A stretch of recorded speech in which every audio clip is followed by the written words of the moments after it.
사도신경하심으로 신앙 고백하겠습니다.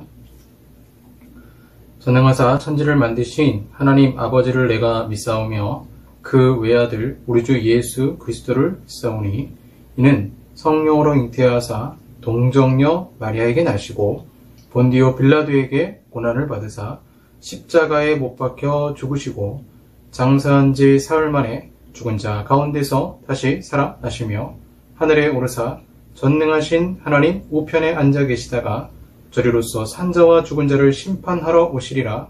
성령을 믿사오며 거룩한 공예와 성도가 서로 교통하는 것과 죄를 사하여 주시는 것과 몸이 다시 사는 것과 영원히 사는 것을 믿사옵나이다. 아멘. 찬송하시겠습니다. 나의 영원하신 기업 생명보다 귀하다.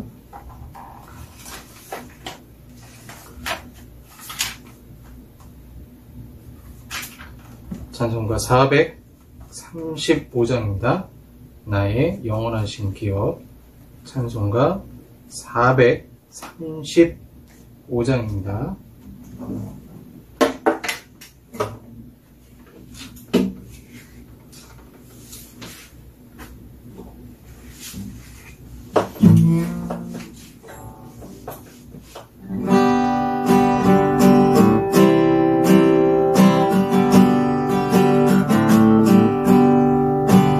나의 영원하신 기업 생명보다 귀하다.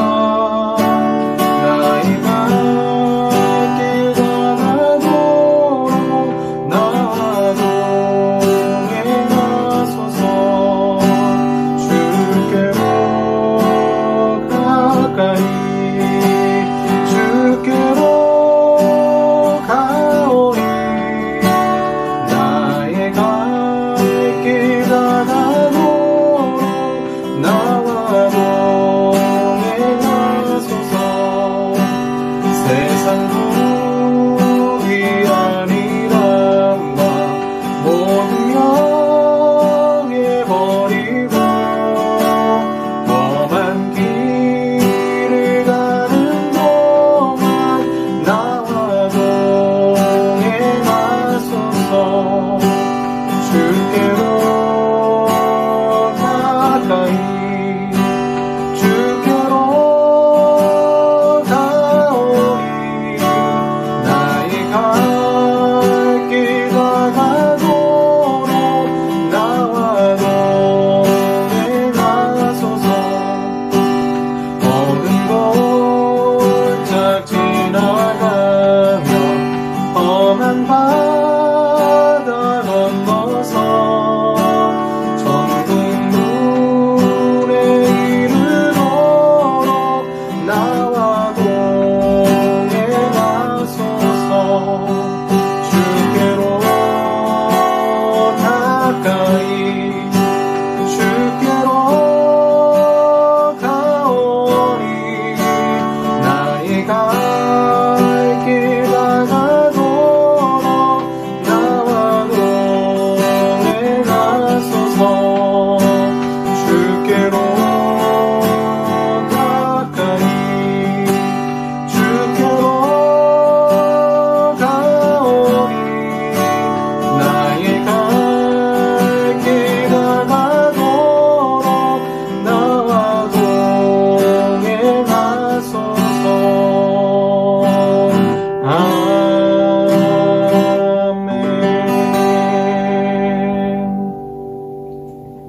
기도하겠습니다.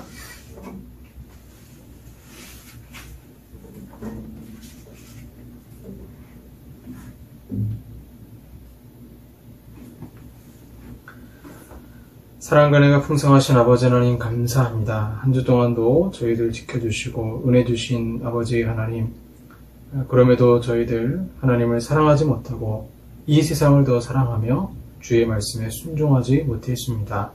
이웃에 해악을 끼치고 또 험담하고 수군거리며 또 넘어질 때도 있었습니다.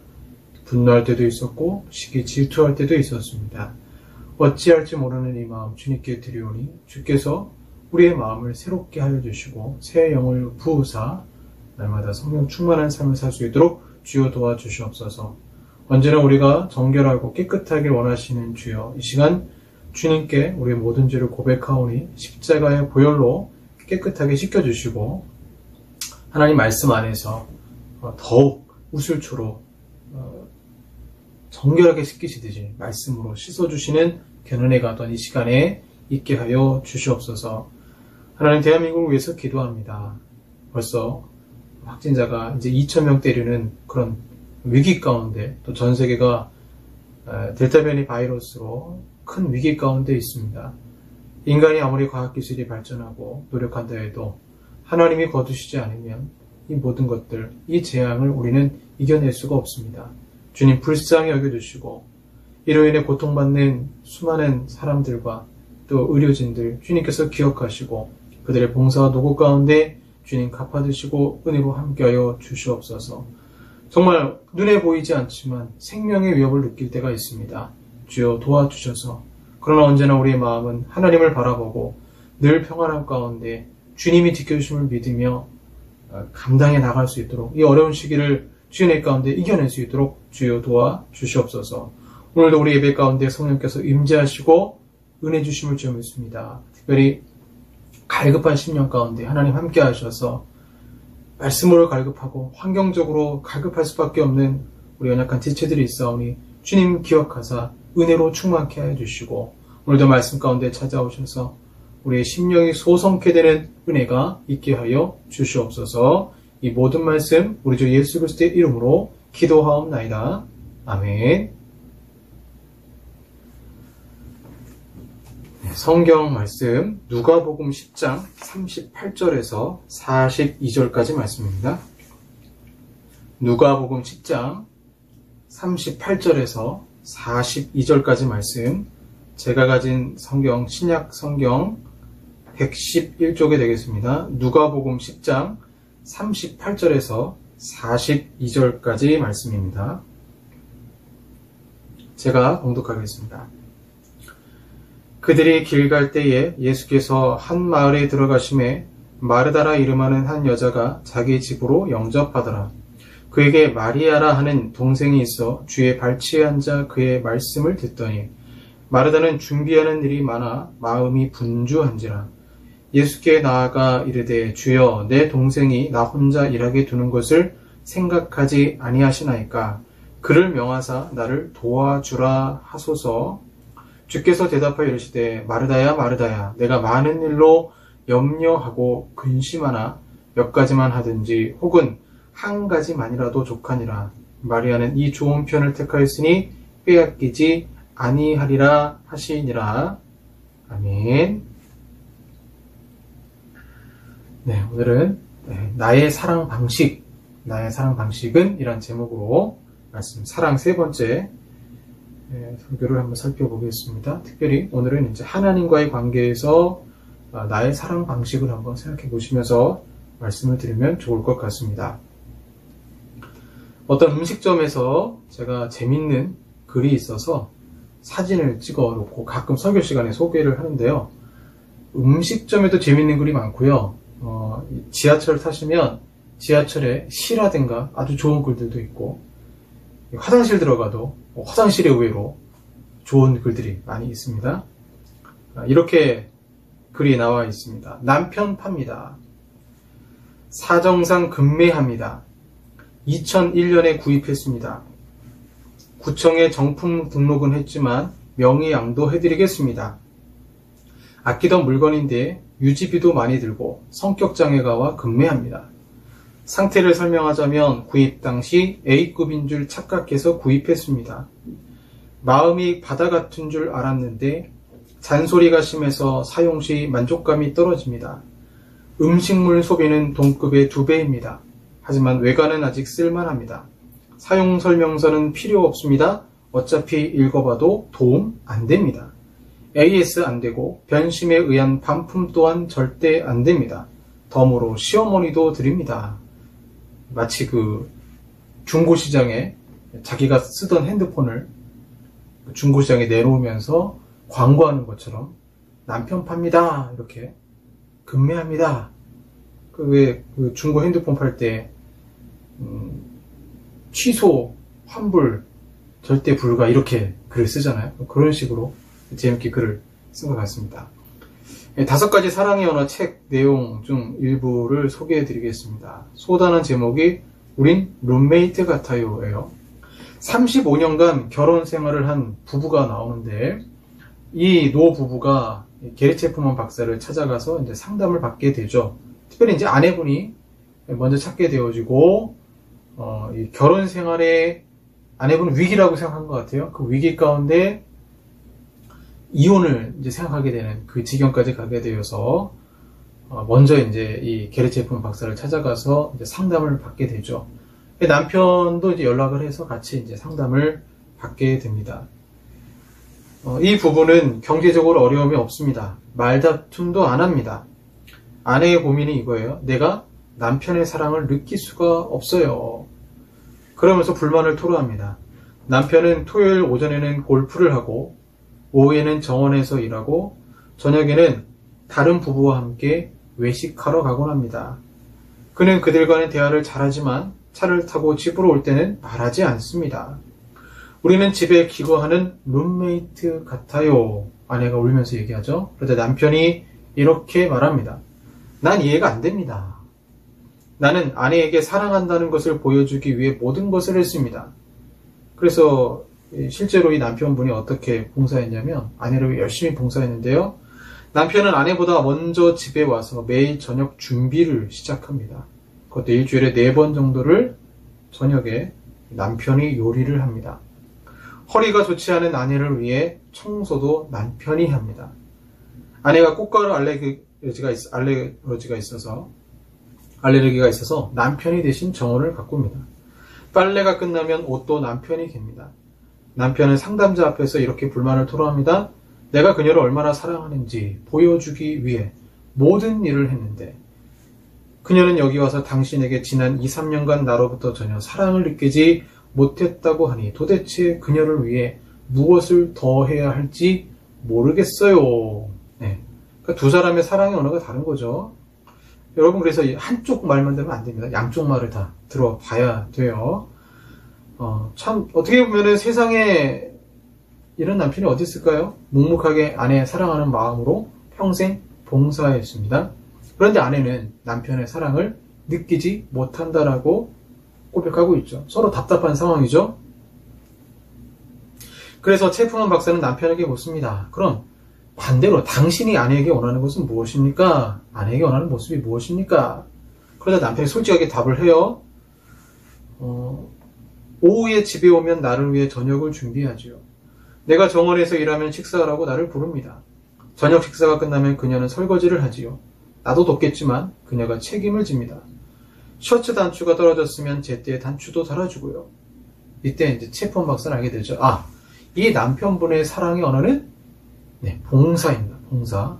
그 아내분의 사랑의 언어는 함께하는 시간이었던 거죠. 남편은 자신의 사랑의 언어를 다른 사람도 똑같은 사랑의 언어라고 착각을 한 거죠. 그래서 자신의 사랑의 언어인 봉사를 착각해서 아내도 봉사를 사랑의 언어라고 생각을 했던 것이죠. 그러나 아내가 진정 원하는 것은 자신을 위한 봉사가 아니라 같이 마주해서 단 15분이라도 진지하게 대화하는 것이었습니다. 이처럼 사랑의 언어가 다르면 소통이 안 되죠. 소통 없는 사랑, 그 사랑은 서로를 지치게 하기도 하고 상처를 주기도 하는 것이죠. 그러면 게리 체프먼 박사님은 이제 5가지 사랑의 언어를 인간관계 속에서 얘기했지만, 하나님과 사람, 내가 하나님을 사랑하는 것, 이것도 어떻게 보면 나만의 일방적인 소통, 나만의 일방적인 방법으로 사랑하는 것은 아닐까요? 오늘 대표적인 사람 3부류를 살펴볼 텐데요. 이 전후 문맥을 따져보면서 하나님은 특별히 예수 그리스도를 통하여서 우리 가운데 희생적 사랑을 보여주셨는데, 하나님이 원하시는 사랑이 있는 거예요. 하나님이 원하시는 사랑이 있는데, 인간의 측면에서는 하나님이 원하시는 사랑의 방법을 모르고 자신만의 방법으로 하나님을 사랑하다 보니까 그 잘못된 열정이 오히려 하나님의 영광을 가리울 때도 있고, 내 주변 성도에게, 형제에게 상처를 줄 때도 있는 것이죠. 그래서 오늘은 나의 사랑의 방식, 내가 하나님을 사랑하는 방식이 과연 지금 내가 이렇게 하나님을 사랑한다고 하는데 이 방식이 하나님이 기뻐하시는지 안 기뻐하시는지를 점검하면서 말씀을 들으면 좋을 것 같습니다.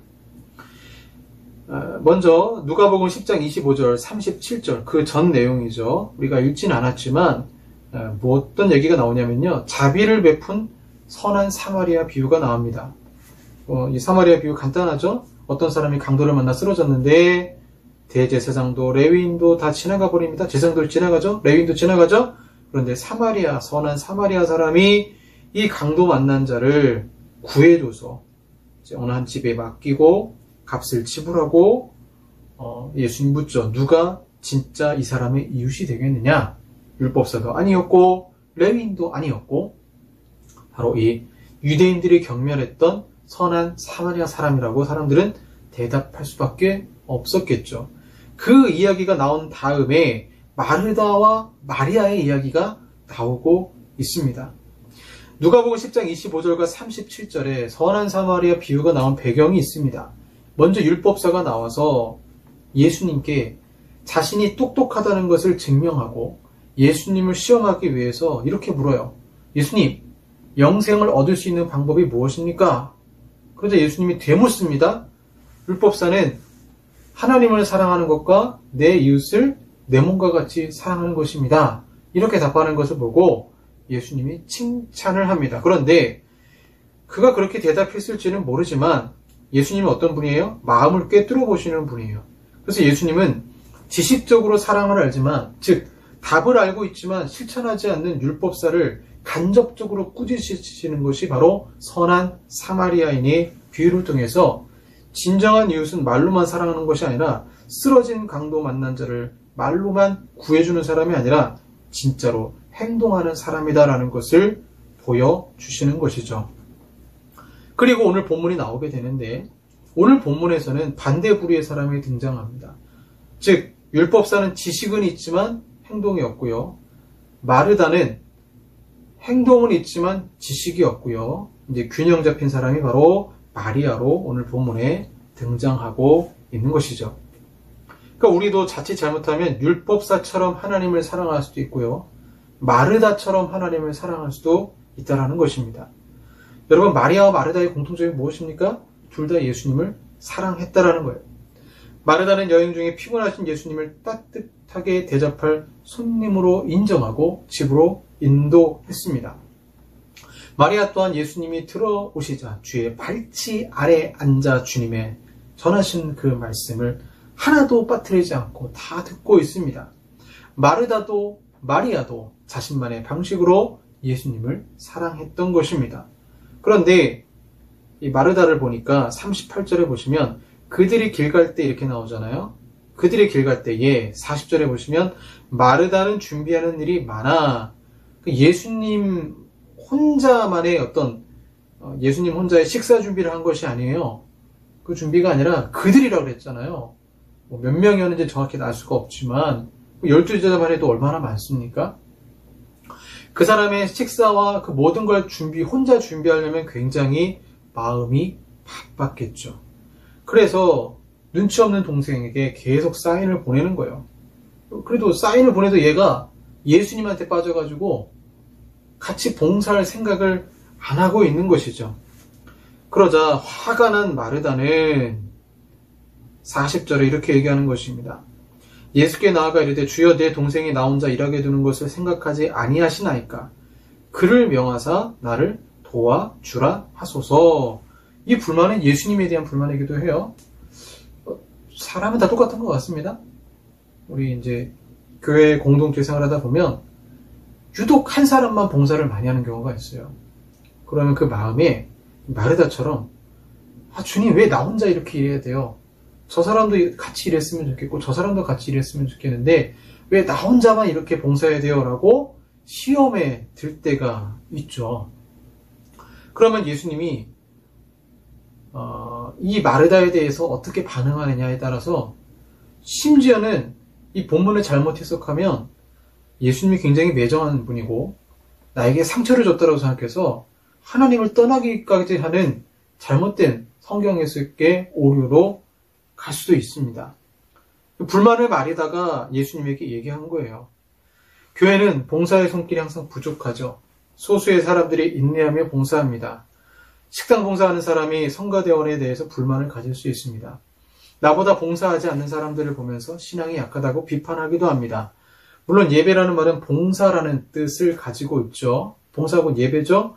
오늘 본문에서 예수님이 마르다의 봉사를 나무란 것은 아니에요. 왜 그러냐면 41절 말씀 보시면 주께서 대답하여 이르시되 마르다야 마르다야 이렇게 말하고 있어요. 마르다야 마르다야. 이 어조가 어떤 어조일까요? 예수님 화가 났을까요? 저는 그렇게 생각하지 않습니다. 마르다야 마르다야 라는 것은 두 번 마르다를 부르신 것은 예수님 너무나 사랑하신다는 거예요. 예수님 마리아도 사랑하지만 자신을 위해 또 자신과 함께한 일행들을 위해 봉사하는 마르다의 수고를 예수님이 모르시는 게 아니고 알고 계세요. 알고 계셔서 너무 안타까워서 예수님이 두 번 부르신 거예요. 마르다야 마르다야. 봉사 자체는 귀한 것이고 하나님이 기뻐하시는 일입니다. 다 한 번씩 겪어보셨을 거예요. 나는 봉사하는데 왜 저 사람들은 다른 걸 하고 있지? 나는 열심히 일하는데 내 마음이 너무나도 바쁜데 일할 것이 태산 같은데 저들은 멈춰서 여유를 부리고 있네? 하고 화가 날 때가 있습니다. 자, 그렇다면 예수님 누구의 편을 드셨습니까? 예수님은 누구의 편을 드신 것이 아니고 중심을 약간 마리아 쪽으로 말씀을 하셨습니다. 41절 마르다는 마리아를 보면서 초조했습니다. 그러나 예수님이 대접해야 되는데 도와주지 않으니까 마음이 염려, 나뉘었던 것입니다.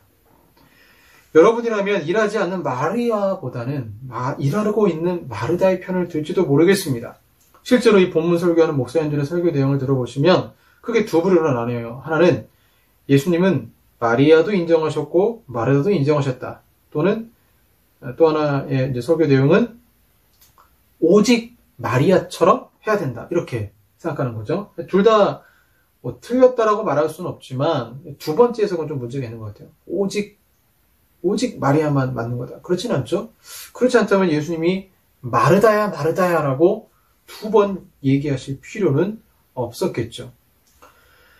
예수님은 마리아도 인정했고요. 마르다도 인정했습니다. 그래서 42절에 몇 가지만 하든지 혹은 한 가지만이라도 족하니라. 한 가지만이라도 족하니라.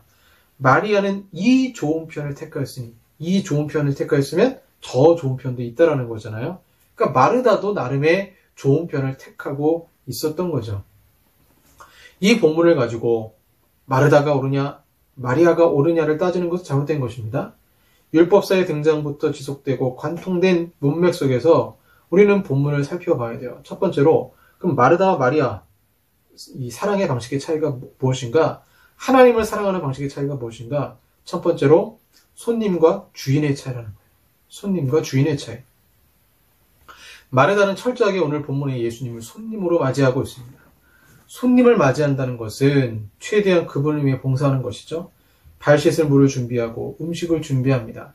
그러나 마리아는 손님이 아니라 주인으로 예수님을 맞이하고 있습니다. 그녀는 발 씻을 물이나 음식을 준비하진 않았지만 예수님을 마음의 주인으로 모셨기 때문에 더 중요한 그분의 말씀에 순종하기 원했던 것입니다.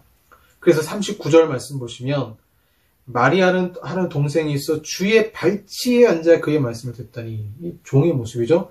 주의 발치에 앉아 예수님을 인생의 주인으로 모시고 순종한 표현입니다. 흔히 봉사 중독에 빠진다고들 합니다. 교회에서 봉사 중독에 빠진 사람들이 있습니다. 사회복지사나 자원봉사자도 잘 걸리는 병이 봉사 중독이에요. 내가 누군가를 섬긴다는 것이 굉장한 기쁨이 있습니다. 그 일이 나쁜 것은 아니에요. 그런데 봉사가 중독이 되면 정작 더 중요한 일을 놓치는 경우가 있어요. 목사는 반대입니다. 목사는 반대로 최고의 봉사가 설교인데 설교로 성도를 섬기다가 놓치는 게 있어요. 그게 뭐냐? 경청이에요. 경청. 설교에만 집중하다 경청을 놓쳐버리는 독불장군이 되는 것입니다. 마찬가지죠. 마리아와 마르다의 그럼 예수님을 손님으로 대하는 것과 예수님을 주인으로 대하는 것의 가장 결정적 차이가 뭐예요? 마르다도 예배드리고 있어요. 마리아도 예배드리고 있습니다. 그런데 가장 결정적 차이, 예수님이 내 인생의 손님이냐? 예수님이 내 인생의 주인이냐? 가장 결정적인 차이는 경청입니다. 사람들은 움직여야 에너지를 소비해야 하나님이 기뻐하신다라고 생각을 합니다. 그래서 봉사를 해요. 그런데 막상 멈춰서서 듣는 걸 안 해요. 멈춰서서 하나님의 뜻이 맞는지 안 맞는지 듣는 걸 안 하다 보니까 열정으로는 열심히 하는데 그 열정이 마치 바울이 예수님 만나기 전의 모습과 같이 하나님 믿는 사람들이 핍박하는 모습으로 등장할 수도 있는 것이죠. 오늘 본문에 율법사는 지식은 있었지만 하나님을 알아간다라고 율법을 공부를 했지만 행동이 없었어요. 마르다는 지식은 없었지만 행동은 있었어요. 그러다 보니까 지식은 없고 행동만 있다 보니까 뭘 못했습니까? 경청하는 부분을 놓치고 예수님을 주인이 아닌 손님으로 영접하면서 마음이 나뉘어지고 불편한 가운데 잘못된 봉사를 하고 있는 것이죠. 봉사 중독에 걸리는 사람들이 있습니다. 심지어 이런 분들은 예수님보다 봉사가 먼저인 것입니다.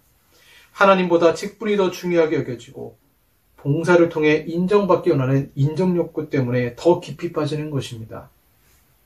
지식이 있어서 바리새인이 되는 경우가 있고요. 반대로 지식이 없어도 행동하기 때문에 그 행동으로 다른 사람을 정죄하는 식의 바리새인도 있습니다. 우리는 둘 다 경계해야 됩니다.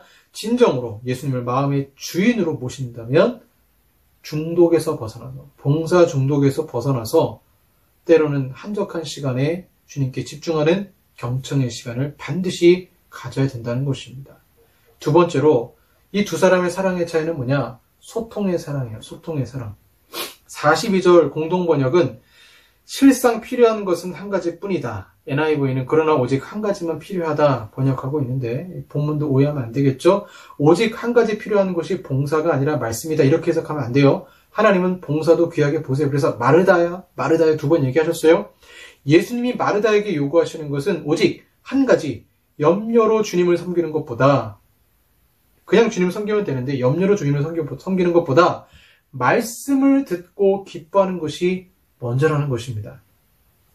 내가 하나님을 사랑한다는 최고의 표현은 봉사가 아니에요. 경청입니다. 경청. 그분의 말씀을 사랑하고 듣는 것입니다. 서두에 사랑의 언어가 다른 노 부부를 살펴봤습니다. 남편은 아내를 위해 평생을 봉사했지만 그는 자신의 사랑의 언어로 아내와 소통하지 않고 시간만 허비했습니다. 하나님을 알지 못하기 때문에 열정은 있지만 사랑하는 방식을 모르는 것입니다. 예전에 본 드라마 대사가 어렴풋이 기억이 나요. 사랑하는 남자친구가 큰 사고로 병원에 입원하게 됩니다. 여자친구는 극진히 남자친구를 보살핍니다. 그런데 대사 중에 이런 말을 합니다. 난 이제 내 사랑에 지쳐가. 난 이제 내 사랑에 지쳐가. 열정만 있다고 사랑이 완성되는 것이 아닙니다. 봉사든 찬양이든 그 어떤 형태로 하나님을 사랑하든 열정만 있고 소통이 없다면 하나님은 그 마음을 아시고 인정은 하시지만 그분의 말씀을 듣지 않기 때문에 주님은 안타까워하시는 것입니다. 혹시라도 나의 사랑 방식은 하나님이 기뻐하시는 방식입니까? 예전에 청년들 가르칠 때 제가 기독교 강론, 칼빈의 기독교 강론 책 요약해서 프린트물로 만들어가지고 같이 나누는 시간을 꽤 오래 시간 가졌었어요. 굉장히 은혜 시간이었는데 그 기독교 강론 예배편에 있었는데 그 예배편에서 제가 그런 얘기를 했습니다. 우리 청년들이 하나님을 사랑하고 예배를 드리는데 과연 내가 사랑하는 그 하나님, 내가 예배드리는 그 하나님이 성경에 나오는 하나님이냐 아니면 내가 상상해서 만든 하나님이냐 즉 이 얘기를 했더니 충격을 한 이 자매가 충격을 받았어요. 목사님, 그럼 제가 지금까지 예배드린 것에 대해서 하나님이 아닌 내가 만들어낸 하나님께 예배 드릴 수도 있었겠네요. 이렇게 물었어요. 그때 제가 좀 직설적이라서 뭐라고 얘기했냐면 맞습니다. 이렇게 얘기해버렸어요. 맞습니다. 성경을 모르고 성경에 나오는 하나님이 아니라 사람은 자신이 만들어낸 상상에서 하나님을 설정해놓고 그게 성경에 나오는 우상이거든요. 그 우상이 하나님인 줄 알고 예배드리는 사람들이 상당히 많습니다. 이런 일이 왜 일어날까요? 경청하지 않기 때문에, 소통하지 않기 때문에, 하나님과의 사랑의 그 방식에서도 일방적으로 하나님을 사랑하기 때문에 하나님이 나를 사랑하고 하나님은 나에게 말씀하시는데 그 부분에 대해서 내가 차단해버리고 성경을 차단해버리고 그냥 내 방식으로 일방적으로 살아가기 때문에 그것이 오히려 마르다처럼 마음을 염려하게 만들고 잘못된 사랑으로 흐르게 되는 거죠. 율법사의 지식은 있지만 행동이 없는 것, 마르다의 지식은 없고 열정만 있는 사람, 그러나 주님이 원하시는 것은 지식과 함께 그분의 말씀을 듣는 경청, 소통하며 그분을 사랑하는 것을 주님은 원하십니다. 소통의 사랑 또는 참된 지식의 봉사를 더한다면 마리아처럼 주님을 너무나 사랑한 나머지 그 순간의 말씀에 사로잡혀서 아무것도 안 보이는 거예요.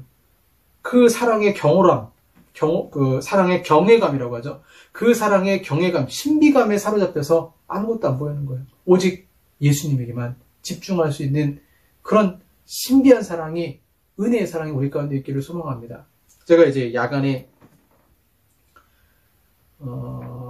이제 알바로 가끔 택배를 할 때가 있는데, 그러면 이제 택배 그 물품을 들고 가요. 밤에.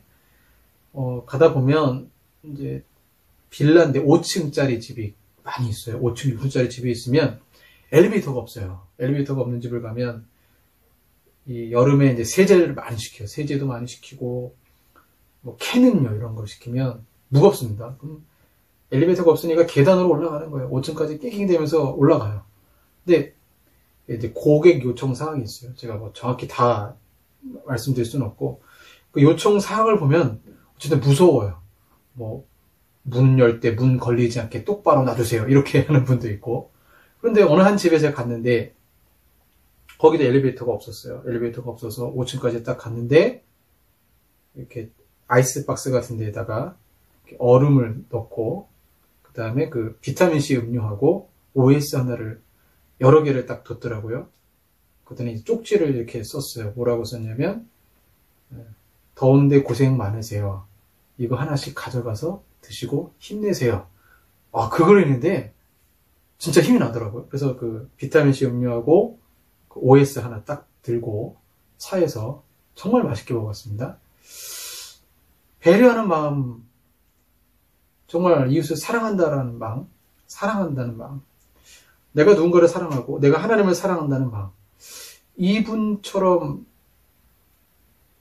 내 중심이 아니라 내가 사랑해야 될 대상에 대해서 그 사람 중심으로 생각하면 그냥 비타민 음료 시원하지 않게 그냥 OS 주는 게 아니라 그 차가운 얼음에 자신의 집에 배달하는 수고하는 사람들을 위해서 놓는 그 따뜻한 정성이 정말 되게 참 따뜻한 감동으로 여겨졌습니다.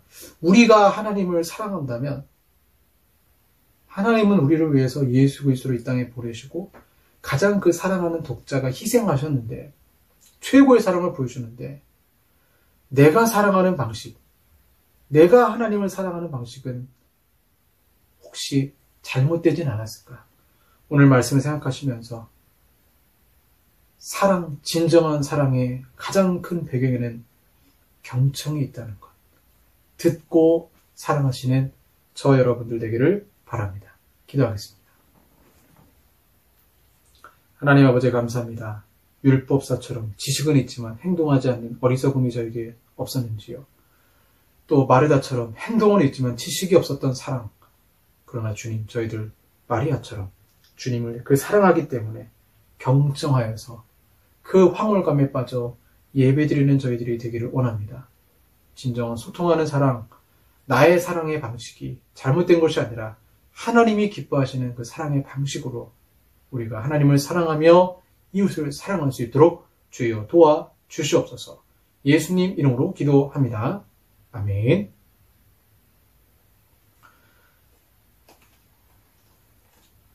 헌금 찬양하겠습니다. 나의 안에 거하라.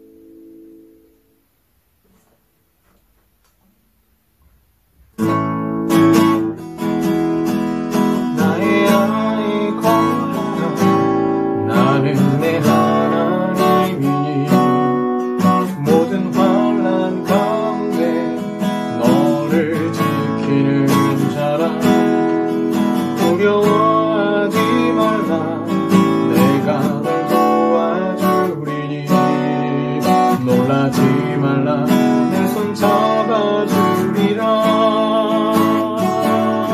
내가 너를 지명하여 불렀나니 너는 내 것이라. 내 것이라. 너의 하나님이라. 내가 너를 보배롭고 존귀하게 여기노라. 너를 사랑하는 내 여호와라. 나의 거라. 나의 거하라.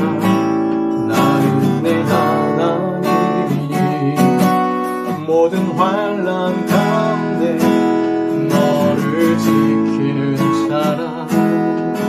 두려워하지 말라. 내가 널 도와주리니 놀라지 말라. 내 손 잡아주리라. 내가 너를 지명하여 불렀나니 너는 내 것이라. 내 것이라. 너의 하나님이라. 내가 너를 보배롭고 존귀하게 여기노라. 너를 사랑하는 내 여호와라.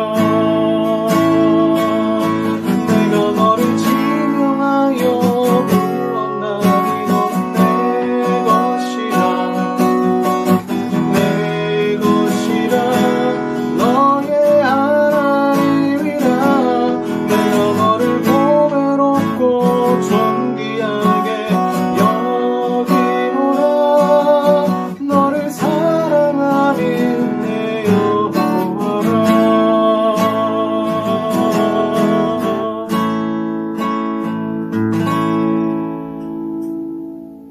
기도하겠습니다.